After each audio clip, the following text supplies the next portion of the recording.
Hola chicos, ¿cómo están? Soy Néstor y en este video vamos a ver una integración de algunas cosas que hemos visto dentro del curso de electrónica. Por ejemplo, este es un circuito basado en un 555, el cual está en modo estable. Fíjense que es un 555, el cual está alimentado por el pin 1 en GND y por el 8 en BCC, pin 4 con pin 8, pin 5 un condensador a tierra, ¿cierto? Y el lazo entre el pin 2 y el pin 6, ¿ya? Entonces toda esta etapa que está acá es un modo estable, que lo que hace esto es generar trenes de pulso, ¿cierto? ¿Para qué nos sirven los trenes de pulso? Para poder controlar la velocidad de los motores de continua mediante un puente H, controlar la posición de un servo o también la intensidad de una luz como un diodo LED, entre otras aplicaciones. Pero esto sale un poco del estándar de los ejercicios que hemos visto hasta el momento. ¿Por qué? Porque se le agrega esta parte de acá. Entonces uno puede pensar, ya, pero en la prueba nos van a poner el mismo ejercicio que vimos en clase. La respuesta es no, ¿cachai? Porque esto es de ingeniería y en la ingeniería hay que aplicar ingenio, ¿cierto? Entonces perfectamente los ejercicios pueden estar mezclados, ¿ya? Y prefiero dejarlo claro dentro de un video, ¿ya? ¿Por qué? Porque al final, generalmente en los colegios nos enseñan a pensar de forma mecánica, o sea, que te ponen un ejercicio y tú tienes que repetir y vomitar la misma materia que te enseñó el profe, de la misma forma, en el mismo formato, y no. ¿Cachai? En un trabajo de ingeniería tenéis que mezclar las cosas, ¿ya? O sea, por ejemplo, si ya sabes cómo funciona un 555, cómo funciona un divisor de tensión y un serie paralelo, tienes que tener la capacidad de poder identificar las distintas etapas de un circuito, ¿cierto? Y poder resolver el sistema, ¿ya? Por allá va. Entonces, chicos, una cosa que les quiero dejar bien claro es que los ejercicios pueden salir mezclados, ¿ya? O sea, nada que sea exactamente igual como se dio en clase, que te voy a cambiar los números, no, no es así. Ya, continuando. Tenemos 555, ¿cierto? En modo estable. ¿Qué significa eso? Que por el pin 3 vamos a tener un tren de pulso. Recuerden que el tren de pulso tiene esta forma, ¿ya? Que es simplemente una cosa que va alternando de estado, sube, baja, sube, baja. Entonces, acá tenemos tres ingredientes, tres cosas muy importantes para poder calcular su frecuencia. Recuerden que en los ejercicios anteriores, a partir de una frecuencia requerida, ¿cierto? Nosotros calculábamos las dos resistencias y el condensador. Ahora es al revés, ya, o sea, nosotros ya contamos con los valores de la resistencia de los condensadores, entonces, por lo tanto, nosotros simplemente tendríamos que calcular ya cuál es la frecuencia a partir de la resistencia del condensador. Entonces, ¿qué tenemos acá? Vamos a tener este tren de pulso, ¿cierto? Vamos a tener voltaje versus tiempo, ¿cierto? Como lo veríamos en un osciloscopio. Y acá la primera fórmula que tenemos que aprender es que la frecuencia es lo mismo que 1 partido por periodo y que es 1.44 dividido por RA más 2RB por C. ¿Ya? Entonces, fíjense que según el valor de la resistencia A, el valor de la resistencia B y el valor de C, nosotros vamos a poder tener un tren de pulsos con una frecuencia que puede variar, ¿cierto? O sea, si nosotros cambiamos estos tres valores, en vez de generar ese tren de pulsos de la imagen, podríamos generar algo así, que también sigue siendo un tren de pulso, pero fíjense que se modifica tanto en la frecuencia como el ancho del pulso, es decir, el ciclo de trabajo. Recuerden, muy importante, el ciclo de trabajo, el Duty Cycle. ¿Qué es el Duty Cycle? Es un porcentaje el cual te dice el tiempo en alta dividido por el periodo, que es lo mismo que el tiempo en alta dividido por el tiempo en alta más el tiempo en baja. ¿Ya? Entonces, el ciclo de trabajo, ¿cierto? O el Duty Cycle, que es esta razón entre el tiempo en alta y el periodo, es el porcentaje, por así decirlo, del tiempo en alta dentro de una oscilación. Recuerda, desde acá hasta acá va a ser una oscilación. ¿Ya? Es el porcentaje en el tiempo en que está arriba versus el tiempo total de una oscilación. Entonces, en esta imagen nosotros podemos apreciar de que tenemos un 50% de ciclo de trabajo, más o menos. Ya, en cambio, en esta imagen, bueno, que tiene una frecuencia diferente de esta, obviamente porque tiene un periodo distinto, fíjate acá mide eso y acá este un poco más largo. Entonces acá el ciclo de trabajo también es diferente, ¿ya? Porque acá esto va a estar aproximadamente un 90% arriba, ¿cierto? Y un 10% abajo, más o menos. Entonces se dice que el ciclo de trabajo de esta forma de onda es de un 90% versus este que un ciclo de trabajo es de un 50%, ¿ya? Bueno, pero no nos desviamos del tema. Tenemos las resistencias, tenemos el condensador, ¿cierto? Entonces, ¿qué podemos calcular de acá? La frecuencia. Entonces vamos a tomar este condensador, no sé si se alcanza a ver, esto es de 10 kilo ohm, ¿cierto? Esto es de 5 kilo ohm y esto es de 1 nanofaradio. Ya, lo importante es entender más que nada las escalas también. O sea, por ejemplo, recuerden, si nosotros tenemos K es kilo, ¿cierto? Que sería 1000. Ya, ojo que estoy en base 10 porque en binario es tomando de 1024 en 1024. M es mega, que sería 1.000.000, ¿cierto? Lo voy a dejar en notación científica. Esto es 10 elevado a 3, esto es 10 elevado a 6. Después viene giga, que sería 10 elevado a 9, ¿cierto? Después viene tera, que es 10 elevado a 12, ¿cierto? Después viene peta, que es 10 elevado a 15, ¿cierto? Eso es hacia arriba. Ahora, si nosotros vamos en escala hacia abajo, ¿cierto? Nosotros vamos a tener, por ejemplo, m minúscula, que es mili, que es 10 elevado a menos 3. Después vamos a tener micro, con la letra griega mu, que es micro, que va a ser 10 elevado a menos 6. Después vamos a tener nano, que va a ser 10 elevado a menos 9. Luego tendremos pico, con 10 elevado a menos 12. Y finalmente vamos a tener femto, bueno, entre otras más hacia más abajo, femto, que sería 10 elevado a menos 15.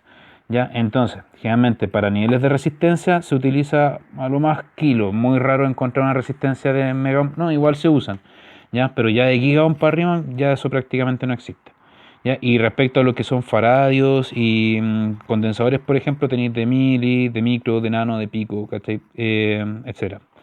Entonces es importante aplicar lo que es notación científica dentro de nuestra resistencia de condensadores, ¿ya? O sea, si tenemos 10 kilo ohms, significa que tenemos 10.000 ohms. Si tenemos 5 kilo ohms, significa que tenemos 5.000 ohms. Y si tenemos un nanofaradio, esto conviene dejarlo en notación científica, sería 1 por 10 elevado a menos 9. 1 por 10 elevado a menos 9 faradios. ¿Ya? Entonces, acá, ¿qué es lo que vamos a tener? ¿Ya? Vamos a tener la parte de la frecuencia. ¿Ya? Y en esta parte vamos a reemplazar los valores. Sería 1.44, ¿ya? Dividido por RA, ¿ya? Que sería 10.000, más 2RB, que sería 10.000, ¿cierto? Sería 5.000 por 2. Y eso multiplicado por C, que sería 10 elevado a menos 9. Calculadora. Ya ahí también juega un poco con las potencias. Vamos a tener acá 1.44 dividido por... ¿Esto cuánto es? Ya va a ser 1 por 10 elevado a... Tenemos 4 ceros acá, entonces vamos a tener 10 elevado a 4 por 10 elevado a menos 9. ¿Ya? Simplemente reemplacé esto de notación científica, pero fíjate, tenéis 20, ¿cierto? 10 y 10 son 20, entonces significa que esto está multiplicado por 2. Simplifiquemos esta parte. Vamos a tener entonces 1.44, ¿cierto? Dividido por 2, ¿ya? 10 elevado a 4 por 10 elevado a menos 9, ¿cierto? Igual base, distinto exponente. Vamos a tener acá por 10 elevado a menos 5. ¿Ya? Ahora, ese 10 elevado a menos 5 pasa al numerador cambiando de signo. Es decir, vamos a tener 1.44 dividido en 2 por 10 elevado a 5. ¿Ya? Y ahí tenemos. Eso sería la frecuencia. Veamos cuánto nos da. 1.44 dividido en 2. 1.44 dividido en 2 sería 0.72. Ya, 0,72. Pero eso está multiplicado por 10 elevado a 5. Es decir, yo tengo que correr los 5 espacios. Pero fíjate que esto sería algo así, 0,72000, ¿cierto? Por 10 elevado a 5. Es lo mismo, ¿ya? Porque al final cuando tenías el número significativo a la derecha de la coma, tú puedes agregarle todos los ceros que querés acá y va a ser lo mismo, 0,72 es lo mismo que 0,72000. Entonces, si esto nosotros corremos la coma en 5 posiciones, vamos a obtener igual 72.000 por 10 elevado a 0. O sea, en este caso sería 72.000 el resultado. Sería 72.000 ohms. Ah, no, perdón, hertz. Porque estamos hablando de frecuencia. Y eso, si lo llevamos a kilo, ¿cierto? Sería en este caso 72 kilohertz. Es como una portadora o una radio AM, más o menos. ¿Ya? Y esa es la respuesta. Tenemos la frecuencia, ¿cierto? Y en este caso, ya podemos alimentar el 555 con 5 volts. Ya, acá faltó esa parte. Y fíjense, espero que se esté viendo acá en el video, nosotros por el pin número 3 del 555 vamos a obtener el tren de pulsos a una frecuencia de 72 kHz, es decir, 72.000 oscilaciones por segundo por el pin número 3 a 5 volt, ¿ya? Ahora, este punto, fíjense que tiene una bifurcación, lleva para allá y lleva para acá, ambos con el mismo voltaje. Entonces, si tengo una señal, un tren de pulsos de 5 volt y que va acá un diodo LED protegido con una resistencia de 220 ohms, ¿cierto? Esto es simplemente para poder probar de que el tren de pulso funciona. Ya, o sea, en verdad esta parte podría ser considerada un distractor, en otras palabras. Porque simplemente una luz que comprueba de que el pin número 3 está parpadeando a una alta frecuencia, nada más que eso. Acá lo importante es lo siguiente, fíjense que acá nosotros tenemos dos etapas. Acá podemos separar el circuito en dos partes.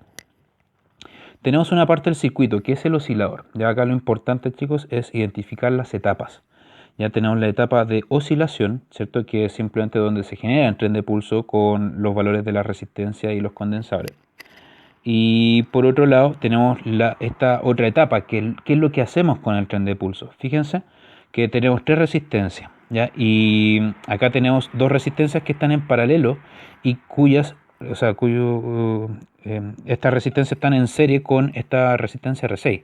Entonces esto podemos redibujarlo de esta forma, ¿ya? O sea, tendríamos acá un par de resistencias en paralelo, ¿cierto? Y acá tenemos otra resistencia más. ¿Qué le está llegando a eso? A esto le está llegando un tren de pulso. ¿De cuánto? De 72 kHz a 5 volts, ¿ya? Entonces, si nosotros nos colocamos justo en este punto de acá, ¿cierto? Y consideramos esto como la salida, tenemos que identificar qué hay acá. Ya, primero hay un paralelo, ¿cierto? Y el paralelo se puede simplificar, ¿cierto? Entonces, si tú tenés 10 kilo y 10 kilo, ¿cierto? Entre estas dos resistencias, un truco, ya, o sea, por ejemplo, si tú tenés dos resistencias que están en paralelo y ambas valen lo mismo, ¿ya? Fíjate, si esta vale X y esta vale X, entonces la resistencia equivalente, bueno, que es 1 dividido por la sumatoria de los recíprocos, ya que lo vimos en el video de serie paralelo. Pero el truco es el siguiente, si tenéis dos resistencias que valen lo mismo, la resistencia equivalente en paralelo es X medio. Esto es solamente válido cuando tenemos que las dos resistencias valen lo mismo. Ya, o sea, si tenéis dos de 1000 ohms, voy a tener 500 ohms, ¿cachai? Por ejemplo. Entonces, fíjate, si tenéis dos resistencias de 10 kilos, significa que acá tenemos un equivalente en paralelo de 5 kilo ohms, que equivale a decir 5000 ohms. El de acá abajo va a ser de 10.000 ohms. Y eso forma lo que se conoce como un divisor de tensión. Ya, entonces, esta figura que ustedes están viendo acá se llama divisor de tensión. Ahora, ¿cuál es la finalidad del divisor de tensión? Ya, así como lo había explicado en otro video en alguna clase pasada. Ya, el asunto es el siguiente. Supongamos, ahora estoy explicando la etapa número 2. Ya dejemos la parte del oscilador pendiente. Imagínate que estáis en una pega y tenéis que digitalizar el valor de un sensor. Ya, vais y vais a encontrar, por ejemplo, un sensor análogo. Un sensor con aguja. Ya, supongamos que es de presión, de PSI, que te mide presión. Y este sensor por atrás, lo más probable si es un sensor análogo, es que va a tener tres patas. Ya va a tener una pata llamada VCC, una que se llama GND y otra que tiene la señal, o signal, que se llama. Ya, lo más intuitivo en estos casos es utilizar directamente un conversor análogo digital, ¿cierto? O sea, si esta cosa está conectado al power y esto está conectado a la tierra, ¿cierto? Tú sacas este voltaje análogo, ¿cierto? Que va a ser un voltaje entre 0 a un valor que va a representar, en este caso, los cambios de presión, es un transductor, ¿ya? O sea, a medida que va cambiando la presión, va cambiando este voltaje, es un sensor análogo. Lo más intuitivo es conectarle una ADC, ¿cierto? Recuerden lo que es un conversor análogo digital, ¿ya? Una cosa que digitaliza una señal análoga, ¿ya? Y te la va a transformar a una serie de bits, ¿ya? O si está dentro de un microcontrolador, a una variable la cual tú puedes procesar mediante código, ¿ya? Que puede ser dentro de un Arduino, dentro de un PIC, ¿cierto? Dentro de una Raspberry, qué sé yo. Entonces es una ADC. Generalmente los ADC tienen algo que se conoce como el rango dinámico, ¿cierto? O sea que es un rango de valores mínimo y máximo de las ADC permisibles. Es decir, si tú te pasáis en este caso los 5 volts, reventaste la ADC, ¿ya? Y te quedaste quizás sin micro incluso. Entonces, el tema es el siguiente, la ADC hay que cuidarlo. Tenéis que revisar cuál es el rango de valores de voltaje que permite una ADC Hay algunos de 0 a 12, otros de 0 a 5, otros de 0 a 3,3, todo va a depender del datasheet. ¿Ya? Entonces, si tú llegáis y conectáis la señal a la S, ¿cierto? Y este es un voltaje mayor que 5, lo podéis reventar, ¿ya? O se puede saturar la señal, qué sé yo. Entonces, lo primero que hay que hacer en este caso es medir con un tester, por ejemplo, cuál es el rango máximo de voltaje, o cuánto es lo que tenía entre VCC y GND. ¿Ya? Por ejemplo, no sé, voy a suponer que acá tenéis 12 volts. ¿Ya? Entonces significa que la señal, ¿cierto?, se va a mover entre 0 y 12, ¿cierto? Entonces si la pasamos a la S, que es 0,5, va a reventar el AS. Ya, toda esta explicación del sensor y el AS es por algo que se relaciona con esto, con el divisor de tensión, que es esta etapa. ¿Ya? Entonces, cuando tenemos esa situación, que tenemos un sensor análogo que se mueve entre un valor y otro, pero esos valores son por sobre lo que te aguanta la S, bueno, esa es una de las aplicaciones, hay muchas más para los divisores de tensión, pero por mientras vamos a trabajar con esa que es la más común. Se utiliza simplemente dos resistencias, una resistencia arriba y otra resistencia abajo, de esta forma. Ya acá estas dos tierras están conectadas, de ahí también puedes conectar la tierra del microcontrolador, el AS. Y tenéis dos resistencias acá, tenéis una R1 y tenéis una R2, ¿ya? Y te colgáis de acá al medio y lo pasáis a la S.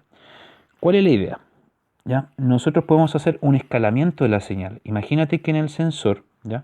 Imaginémonos que en el sensor tenemos una señal que tiene esta forma, ¿ya? O sea que se mueve entre 0 a 12 volts, ¿ya? Y que representa la presión, ¿cierto? En PSI de algún proceso determinado. La gracia del divisor de tensión es que esta cosa te encoge la señal sin perder su forma. Entonces, por lo tanto, te permite meter la forma de onda dentro de la S, digitalizarla y por lo tanto procesarla, ver cuando se altera, sube, baja, ¿cachai? Porque mantiene la onda. Entonces, esa forma de onda que del sensor, imagínate que esa sinusoide es lo que te muestra acá la flecha, la podemos encoger a un otro rango, ¿cierto? Supongamos de 0 a 5 volts y con la misma forma, tal de que se pueda procesar, ¿viste? Entonces acá la idea es la siguiente, llevando todo este concepto a este ejercicio, nosotros tenemos un tren de pulso, ¿cierto? Tenemos un tren de pulso que generó el 555 y en un comienzo asumimos un voltaje de 0 a 5 volts. Podemos cambiarlo, pero bueno, ya les dije 0,5 volts, así que no lo voy a cambiar ahora. Esa forma de onda, ¿cierto?, es de 72 kHz. Si nosotros invertimos, hacemos 1 dividido por 72.000, ¿cierto?, vamos a tener el tiempo en segundos en que se pega una vuelta entera, que es el periodo. Si esa resistencia condensadora la ponemos en estas dos ecuaciones de las tablas, que son el tiempo en alta y en baja, vamos a obtener este tiempo de arriba y este tiempo en baja, ¿cierto? O sea, si conocemos la resistencia del 555 y la llevamos a ecuaciones, podemos deducir su forma de onda. Ahora, si esa forma de onda que tenemos en este punto de acá, ¿cierto? Justo donde se separa la etapa 1 y la etapa 2, nosotros lo pasamos por un divisor de tensión, ¿cierto? Porque ya sacamos que estos eran 5 kilos, estos son 10 kilos, entonces por lo tanto podemos aplicar esta fórmula, ¿cierto? Lo que debiésemos esperar es lo siguiente, una forma de onda que tenga los mismos montes y valles del tren de pulso, ¿cierto? Los mismos 72 kHz, pero en una amplitud más chica, ¿cierto? O sea, una cosa más encogida. Ya el divisor de tensión va a trabajar sobre el eje Y, ¿cierto? El eje de la ordenada del osciloscopio. Entonces, una vez que tenemos eso, ¿cierto? Vamos a suponer de que el voltaje de entrada es 5, ¿ya? Vamos a tener acá que R2 es la resistencia de abajo es 10. R2 vale 10K. La resistencia de arriba, ¿cierto?, vale 5 porque es un paralelo entre estas dos resistencias. R1 igual 5 kilos, ¿cierto? Entonces mi incógnita es justamente saber esta amplitud llamada Vout. Entonces, el Vout nosotros podemos calcularlo según esta fórmula. Vamos a tener Vout va a ser R2, ¿cierto? 5K dividido por 10 más 5 sería 15K. Y eso multiplicado por 5, ¿viste? Entonces, en este caso, ¿qué es lo que vamos a tener? Esto, si simplificamos este espacio de ahí, vamos a tener de que eso es un tercio. Siempre tenemos 5.000 dividido por 15.000. Vamos a tener un tercio por 5. Entonces, por lo tanto, ¿qué significa? Que la amplitud de la señal de salida de mi tren de pulsos a la salida del divisor de tensión, considerando el paralelo de acá, va a ser de 5 tercios. 1,6. Vamos a tener 1,6 volts y esa es la salida y es la respuesta a este problema. ¿Ya? Bueno, de todas formas, chicos, igual, como les dije en un comienzo, los ejercicios pueden estar mezclados. Te puede salir un serie paralelo con un divisor de tensión, con un 555. Luego te puede salir hasta un Carnot, hasta una compuerta, qué sé yo. Pero lo importante, cabrón, es que acá no se aprendan las cuestiones de memoria. Aprendan a ingeniárselas, ¿cachai? Entender las distintas etapas, ¿cachai? Y aplicar ingenio, que es lo que define la ingeniería. ¿Ya? Así que, bueno, si encuentran algún error, ya, o sea, esto fue hecho en vivo y en directo. Si encuentran algún error o cualquier comentario, por favor, mi correo es nestor.palominos@gmail.com. Ya, les mando un abrazo, que estén muy bien, cabros, a ponerse las pilas, a estudiar. Chao.